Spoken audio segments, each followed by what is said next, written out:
Hi Leute, heute zeigen wir euch, wie ihr eine Ducati Scrambler, eine 800er, mittels des 3P-Limiters auf 35 kW, also für den A2-Führerschein, drosseln könnt. Ihr öffnet zunächst einmal den Zugang zum Gas mittels zweier einfacher Kreuzschrauben, habt an dieser Stelle bereits den Gaszug freigelegt, der wird hierüber geführt.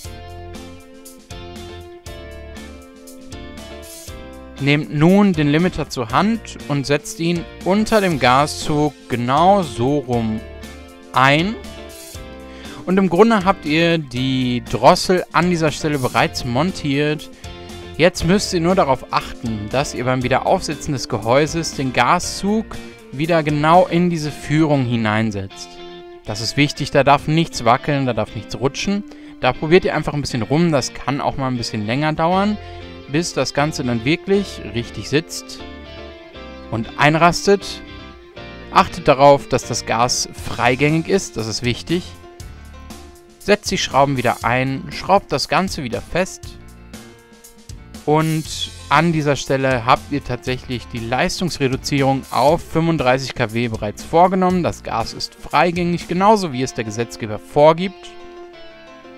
Und sobald das Ganze wieder sicher geschlossen ist, könnt ihr damit eigentlich auch schon zum TÜV fahren oder zu irgendeiner anderen Prüfstelle. Mitgeliefert wird ein Teilegutachten, nämlich dieses hier, das ihr vorlegt, und damit wäre alles erledigt. Also viel Spaß beim Fahren und nie vergessen, always ride safe.